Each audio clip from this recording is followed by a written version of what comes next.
Before we start, the name is at the top of the screen. She murmurs that it is a terrible way to die. Remembering those words, if you climb the mountain, your life will change, she bitterly thinks. Well, she guesses it did change. Just not in the way anyone would want. Because right now, it looks like her life is about to end. Weakly, she lifts her hand toward her name written before her, Misaki. Her fingers hardly brush it before her head drops. She has really failed to live up to such a lovely name. Warm is the first emotion she feels. This feels good and it kind of tastes good. She wonders if that is what they call heaven. It feels comfortable. If only she could move her arms and legs at least, maybe this would not be so boring. Then suddenly a piercing light blinds the place. A scream rips from her throat. It is too bright. She is scared. Something shoves her from behind and she tumbles downward into another endless white space that surprises her. She wonders what on earth is this. But then her eyes meet a gigantic face, huge and expressionless. Eyes like stone, looking like they are staring directly into her soul. She flinches so hard she nearly curls into herself. "Help me," she screams, her voice coming out shrill and panicked. Cannot anyone hear her? She has to shout even louder and stronger so that it reaches far away. Soon she is tired by all that screaming and begins walking in one direction and only pauses at the sight of a spring. She decides to drink some water and try to calm down. She hesitantly crouches down, wondering if the water is drinkable, but then her gaze lands on her reflection. She freezes. And then she screams. The sound explodes across the forest. A bird flying in the sky suddenly falls right next to her. She stares for a moment and then picks it up, asking if it is okay, but the tiny body melts against her hands. She realizes it sort of has a taste. Is it yummy? Before she knows it, her big black hole of a mouth is absorbing it. She feels a little apologetic and wonders if her voice actually has attack power, because soon one more bird falls from the sky. She's pretty sure there was a monster like this in a game. Does that mean she has been reincarnated as a mandragora?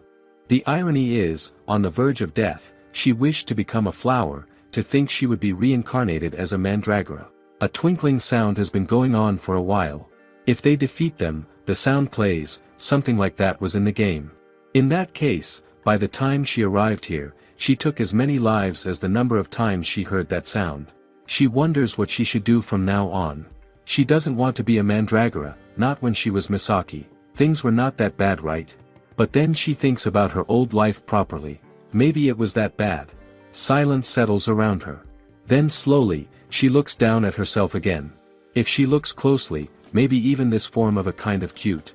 The soil she grew up in must have been very nutritious. And besides, she lightly touches the flower with a tiny smile. It's very beautiful. She realizes the mandragora isn't so bad either. Right now, as long as she has this time, she will be just fine. She can take her time thinking about what comes next. But alas, that is only wishful thinking, because the moment she lifts her head again, she finds herself face to face with a goblin. Her soul nearly leaves her body. She screams at the top of her lungs and immediately plunges into the pond in front of her. Unfortunately, the pond contains an even bigger problem. A gigantic fish with rows of teeth opens its mouth. No way, no way, she thrashes wildly. Swimming with these tiny limbs is horrifying. She cannot even kick properly. If only she had webbed feet at least. Suddenly she shoots through the water like an arrow. She blinks in shock. When she finally reaches the shore, she stares down at her feet, which have turned into webbing. Could it be because she wished for it? For a moment she freezes. If that is the case, she can even take on a human form. Maybe then she could live in a much safer place. She slowly inches closer to the unconscious goblin, thinking she hasn't actually seen a human yet. Surely this is not what humans in this world look like, right? First, she has to go see what the humans in this world look like. On the other hand, a man stares at the sorcerer with visible stress and asks what on earth is he doing. The sorcerer repeats what he means by what, asking if it is not obvious already. Ritter replies no. Nicholas reminds him he was sent to be his assistant, muttering this is why commoners are, before abruptly cutting himself off with a sigh. In the end, he says he has no choice but to explain it in a way even a commoner like Ritter can understand. Nicholas points at a cage overflowing with tangled roots and says he is researching something using the mandragoras here. It's about the evolution of monsters. The commoner asks, with mandragoras appearing? Surprised, the sorcerer replies, yes, he figured they would have a decent amount of intelligence. Most monsters only evolve by becoming giants or by increasing their physical strength because they're stupid, but mandragoras are an anomaly. They have become capable of vocalizing. For example, if a mandragora did what, would it be scary? Ritter thinks for a moment and quickly says, if it started running around, that would be pretty scary, wouldn't it? The sorcerer bursts into laughter and says, for a commoner, that is actually a pretty good idea. A running mandragora, huh? He would really like to see that. He picks up the mandragora and looks down at it, saying, wouldn't he like to evolve like that? However, the Ritter looks a little weirded out, thinking that man is really weird. The genius sorcerer, Nicholas, he thinks, well, they do say there's a thin line between a genius and a weird. Right then, footsteps approach from behind. A calm voice calls Nicholas' name. Ritter turns and standing there in silver armor is the first unit captain of the Holy Knight Order, Leonhardt. Ritter asks why Captain Leonhardt is here. Leon calmly replies that he is here for the same reason. Ritter repeats the same reason. The sorcerer gazes at him blankly and says so he knows nothing. There's something he wants them all to go and retrieve.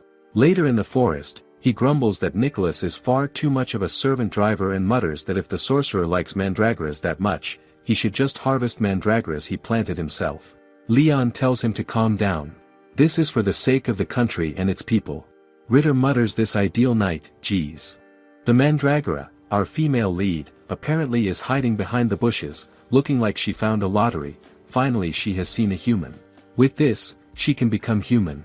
The thought makes her hop around in pure joy. If she becomes a woman, she will probably end up shorter than those people. Wait, is she a girl, right? Since she has the chance, she absolutely wants an amazing figure. The moment that thought crosses her mind, her chest starts growing. She immediately bolts across the forest at terrifying speed. Ritter catches sight of her running towards the trees and nearly screams on the spot.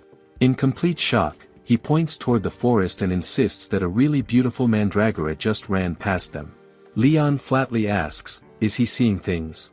He insists, no, he's telling him he definitely saw it. But Leon points ahead and says they have arrived at their destination. He tells him not to change the subject, but Leon doesn't pay any attention to him and tells him to hurry up and finish the sorcerer's request so they can head back down the mountain. On the other hand, the twinkle sound echoes again. She wonders, ultimately, what are these sound effects anyway? It is not really clear, is it? Twinkle twinkle is for when she defeats an enemy. Maybe ping is for when a wish comes true. She grumbles that if only she could properly check things through a status screen like in a game. Suddenly, a translucent screen appears before her. She freezes. The description is that mandragora is raised on dragon blood.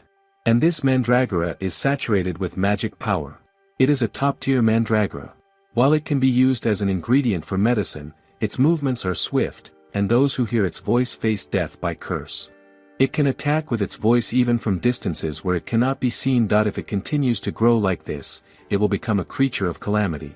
Her stamina is B, magic power is unmeasurable, evolution points 52, attack power S, defense power C, resistance is deadly. She mutters, it really is like a game, but then freezes. Huh. Can she talk properly now? Before she knew it, its body had gained some curves too. She is evolving into a human smoothly. Alright, she should brush up her body shape even more. If she grows some hair, would it look more like that? She will make some thin vines look like hair. Isn't it starting to look pretty good? Unable to resist anymore, she rushes toward the pond to check her reflection. Then she sees herself and freezes. Fear is the very first emotion she feels because the face staring back at her is not human. But she convinces herself, she's okay, she's steadily getting closer to becoming human.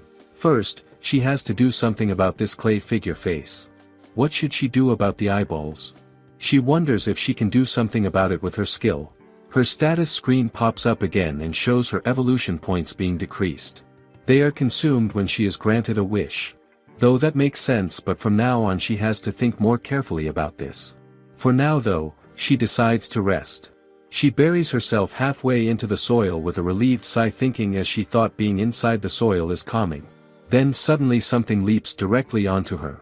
She lets out a deadly scream on instinct. Another goblin. Even though he heard her scream, he is alive. Looking closer, she realizes the skin is rotten and blackened. It is not a goblin. It is a zombie. Her voice doesn't work on him because he's a zombie, in that case she will just bite him. But the moment she does, she gags and realizes she needs to remember that zombies taste like absolute crap. She checks her flowers, wondering if they are okay. Her hand suddenly brushes against something. An eyeball. She freezes. After biting the zombie, an eye has apparently sprouted from its body. Wow, it looks like just a real one. With this, she might finally be able to make a face. She decides to try it out right away. She will make an eye grow in the eye socket, then create an eyelid to close up the hollow. Once she finishes it, she decides to keep going, growing eyebrows and eyelashes using vines, a beautiful nose with a well-defined bridge, soft, moist and glossy lips, crafting everything truly right down from the hair to fingertips. Once she finally looks into the water again. A girl stands there. Beautiful, almost doll-like. In this form, she looks like a human, doesn't she? Though she knows this flower is definitely unnatural, and there are other problems remaining, but with this, she can go down into human settlements just a little longer until a quiet, peaceful life. Meanwhile, Leon and Ritter finally arrive at their destination only to find the mandragora gone, and in its place monster corpses are scattered all around the area. Leon notices they have black stains on their chests. They likely died from a curse. Ritter swallows nervously before muttering that maybe there really is a running mandragora somewhere out there after all. Leon says it is just too unrealistic. It is only natural to think this is someone's doing, and he decides for now they should report this to the sorcerer. Leon then tells Ritter he's counting on him to report to the sorcerer and tells him to be careful of monsters that use curses. Ritter replies yeah he knows and says he's counting on him to continue the mission. Leon smiles with ease and says while he's at it, he will also go ahead and look for that strange mandragora he said he saw. He admits he's curious about that too, but he tells him not to push himself. He might have a constitution that is immune to curses, so he is probably the right fit for this mission, but Ritter reminds him he's still a flesh and blood human. However, Leon meets his gaze without any emotion and firmly says it is the duty of a holy knight to protect the people from the threat of monsters. It is only natural to risk one's life for it. Ritter says he really is the ideal knight. Leon pauses and thinks, the ideal knight, huh? Such things are nothing more than an act. Everything is for his own sake. At the church his parents brought him to, he was told this child is cursed, he has a cursed left eye that incites hatred. From that day on, a worthless life began. The child Leon stood there frozen as a plate suddenly came flying across the room. It crashed against the wall before shattering into pieces across the floor. Someone grabbed his mother, shouting at her and demanding what she thinks she is doing. His mother looked terrified, eyes darting toward Leon curled up in the corner before she said that she could not hold him because of the curse. The man snapped and she called herself a mother. She told him it was because this child took off his eye patch and if he was so dissatisfied, he could take care of him. Back in the present, Leon thinks it is not curse nullification, it is just that he cannot be affected by another curse. Leon comes across the goblins again. At first, he thinks they are normal goblins, but when he looks properly, he realizes they are actually zombies. The moment they notice him, they rush toward him.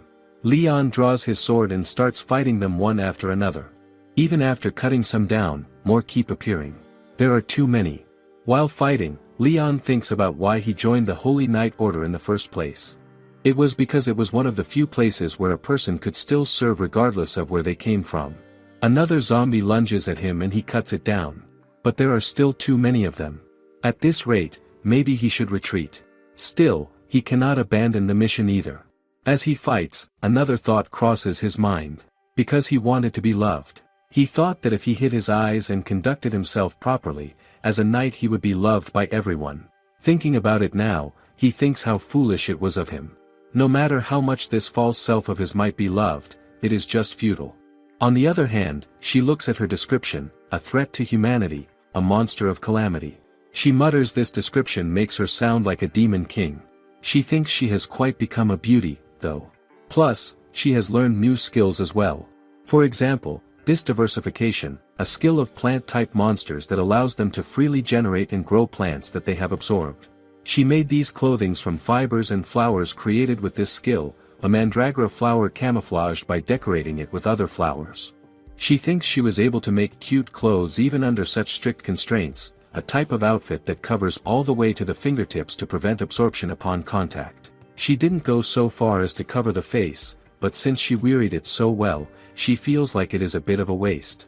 She wonders if the face will end up getting absorbed too. She will have to test it. And that voice too.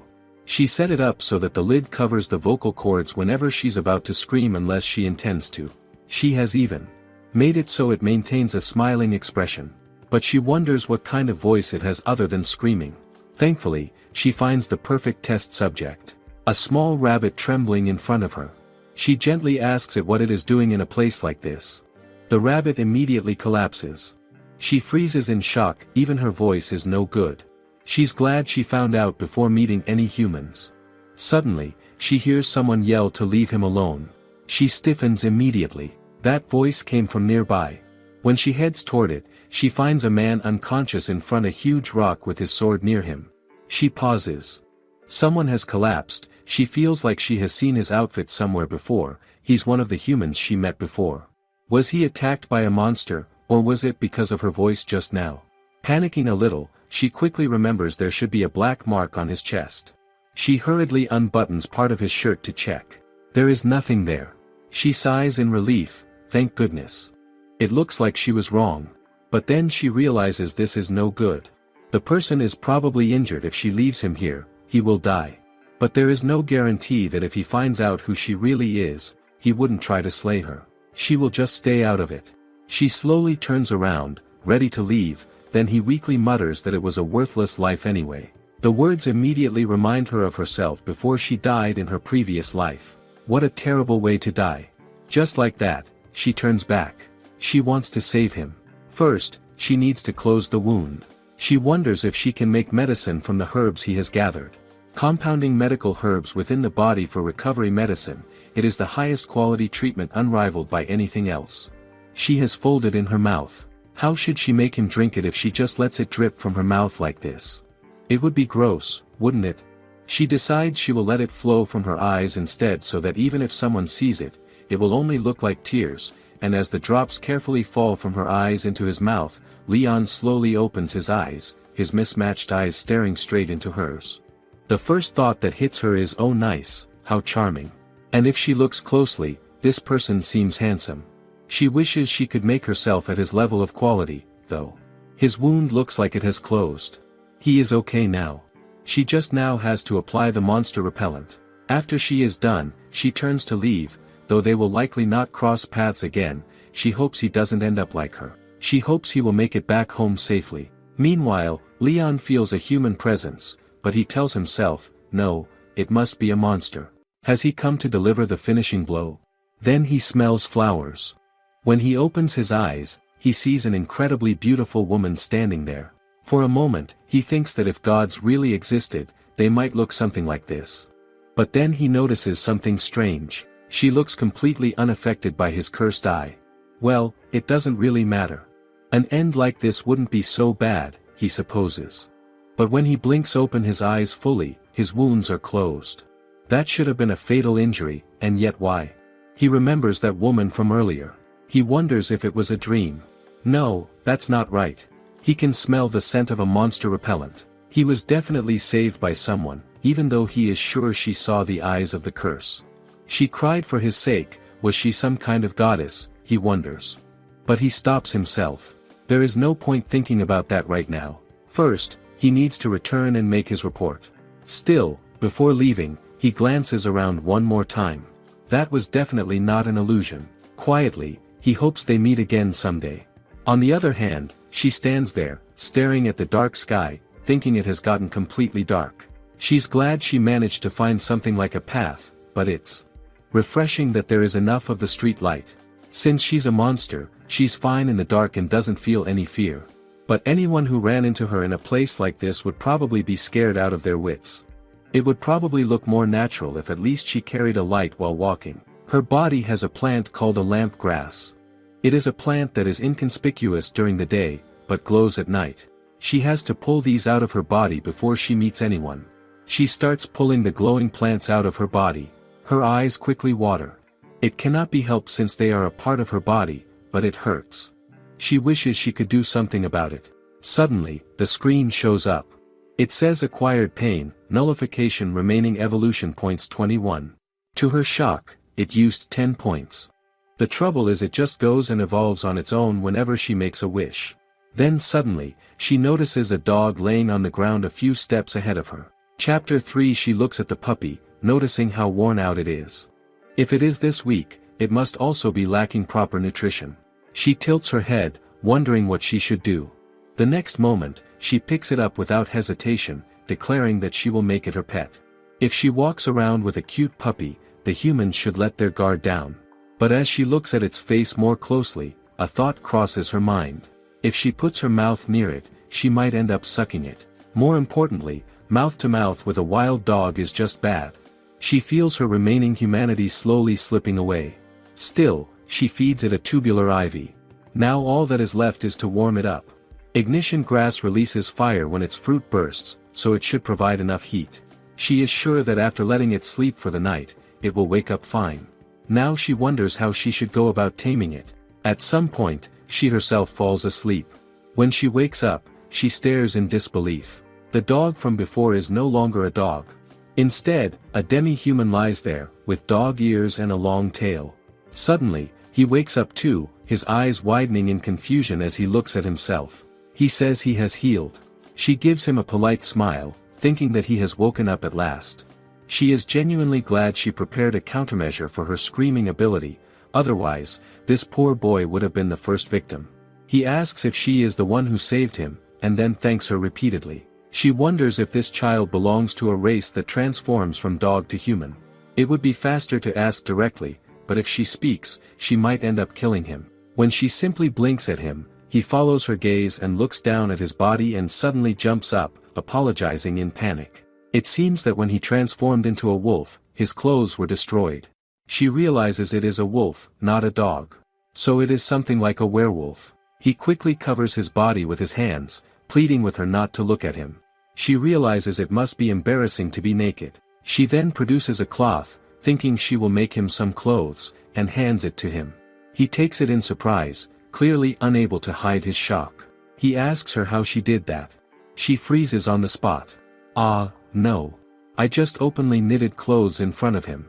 Has he figured out she is a monster? Should she destroy the evidence?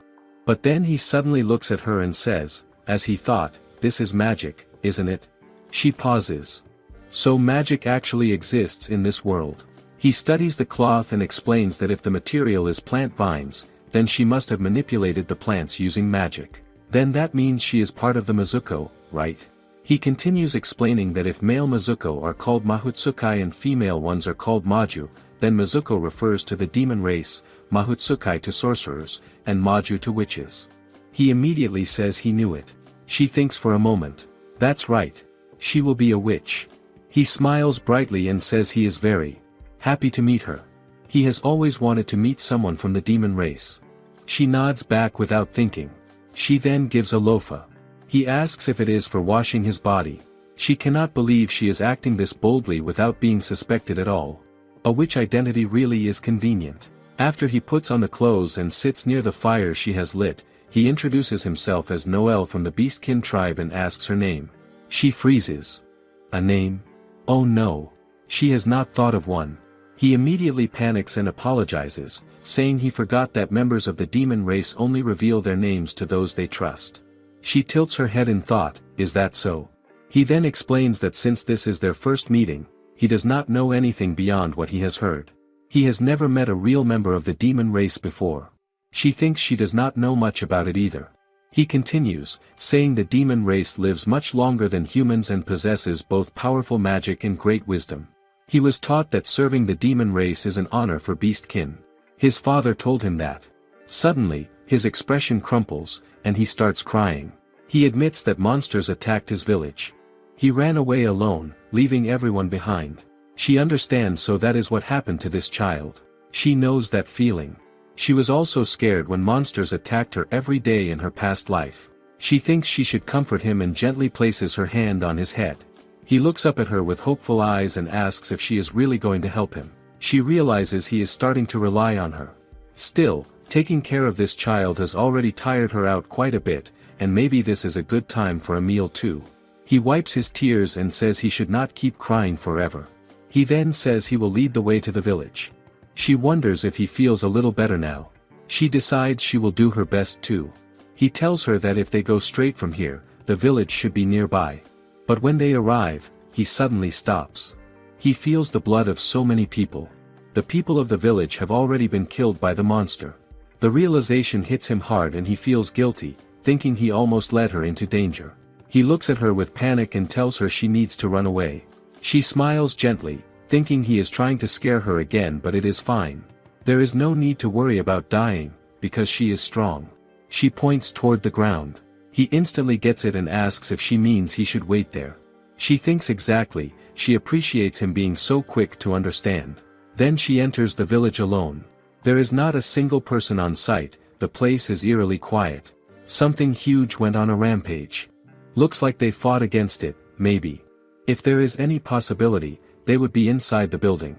There are bloodstains, but no survivors or corpses to be found. Did they escape, or is it the type of situation where not even a corpse is left behind? She steps inside one of the buildings. There, she finds a monster chewing on flesh. It stops immediately when it senses her presence and looks at her with an ugly grin. She stiffens. This is bad. The creature suddenly attacks, swinging its massive paw at her. Carnivorous monsters always attack so suddenly. But in the next moment, she already has it wrapped tightly in vines, thinking food capture done. Fighting monsters is still scary after all. No matter how strong she gets, mandragoras are still totally scaredy cats. Looking at it again, it really feels like a ferocious panda. She should hurry and absorb it to make it behave. There is something she has been wanting to try. She leans closer, sniffing it carefully, and then smiles a little as she realizes it actually has a taste. So she really does absorb things through her face too.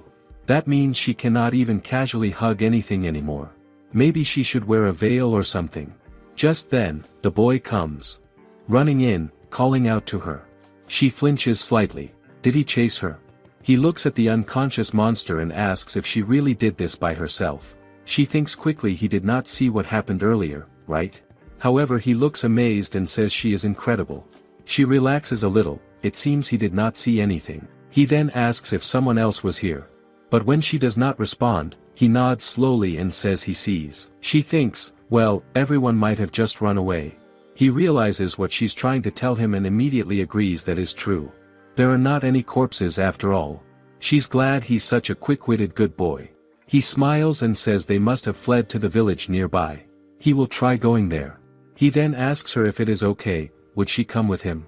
In return, he will make himself useful to her. He suddenly starts crying again and asks her to please accept. Then he quickly wipes his tears, confused as to why he is crying at all. She thinks it is natural. He was suddenly left all alone. When she was first sent to the orphanage, she cried all the time too. She remembers being scolded for being too loud. She wants to comfort him, because what she once wanted most was someone to stay beside her. She gently hugs him and his tears, they soak into her body and they're delicious. She thinks about it, she is glad she did not end up eating him. Later, as they begin their journey again, he looks at her and says he has something to consult her about. Why don't they decide on a title for her, Lady Witch? She thinks indeed, being nameless might be inconvenient. He then blushes and says, how about the Witch of Flowers? How does that sound? He tells her he thinks it suits her perfectly. The Witch of Flowers clothed in her dress and the scent of blossoms. She thinks that a Witch of Flowers is good, they should go with that. She smiles at him and he says he's glad he will introduce her like that in the next village. Neither of them knows yet, what awaits them ahead is a tragedy. Chapter 4.1 When they arrive at the village, she immediately notices how unsettlingly quiet it is. Not a single person is walking around. For some reason, the entire village feels dead silent. She wonders if the villagers are wary of them and hiding indoors. Noel suddenly calls out loudly, announcing that the witch has come with him and asking if anyone is there. No one answers. The silence only grows heavier. Then Noel slowly becomes quiet. After a moment, he quietly says he smells sickness all throughout the village. Just then, she notices a small human child collapsed. She picks her up. Maybe everyone in the village is sick. Does that mean they are all bedridden? She wonders if it is an infectious disease. Something similar happened in her previous world too. There were even witch hunts caused by panic and rumors. Then suddenly something terrifying comes into her mind. Reports of a suspicious woman. A village wiped out by disease. Rumors spreading that a witch's curse destroyed the village. If a subjugation order gets issued, they will definitely try to kill her. She starts panicking. That is bad. But maybe if she saves the village, her image will improve.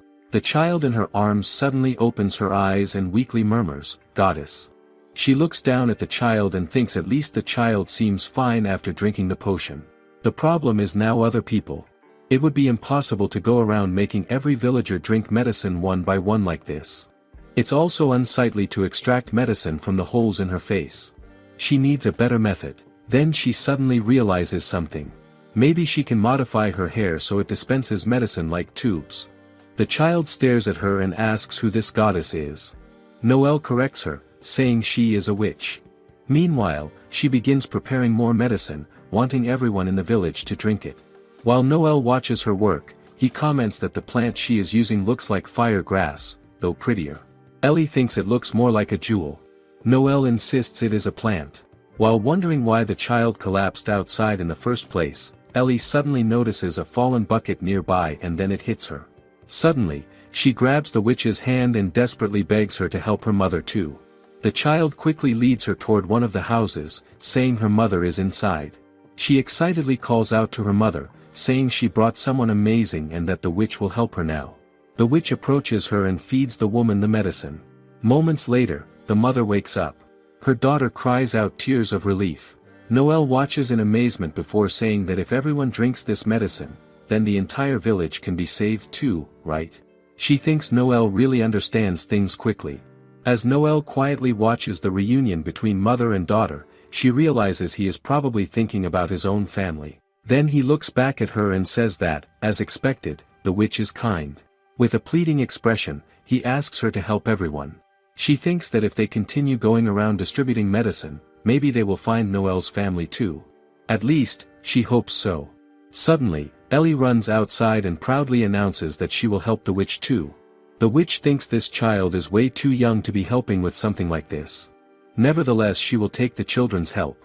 Soon, the children run around the village carrying medicine to distribute to everyone. Watching them, she thinks maybe she should help directly too. She enters another house where one of the patients is still conscious. As she enters, the man immediately asks who she is. She pauses.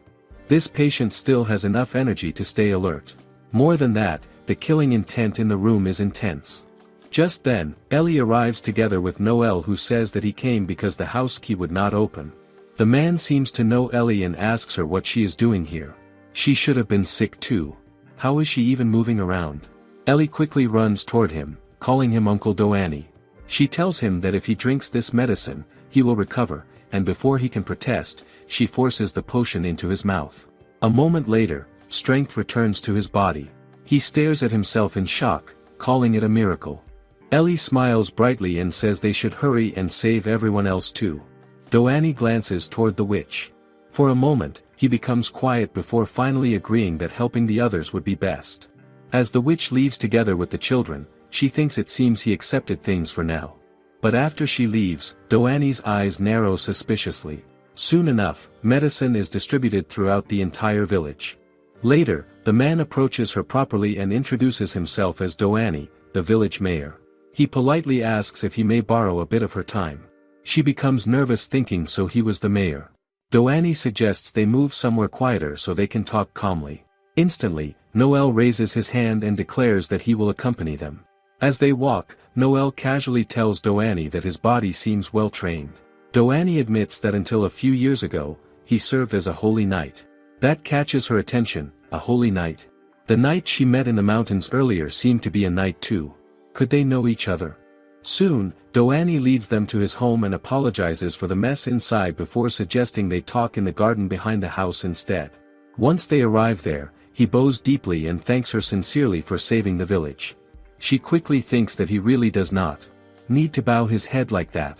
Noelle tells him that the witch wants him to look up while she smiles, thinking that is good, she isn't being suspected. But then Doani suddenly mentions the medicine she used. According to him, it was a full recovery potion. He explains that he only tasted it once before, but he clearly remembers the flavor because it is an incredibly valuable medicine that is difficult to produce. How could such a grand thing be provided to all the villagers? His eyes narrow with suspicion as he asks who exactly she is. The smile on her face freezes. So she really is being suspected after all. She desperately thinks that she is just a kind witch. Why won't he believe it? She wants Noel to explain for her and hopes he does not misunderstand and thinks she is using him as a shield. Then Noel suddenly looks at Doani seriously and begins, "This is the Flower Witch." And that concludes the video today. Make sure to leave a like and subscribe. Thank you God for being the greatest and granting us another day. Thank you.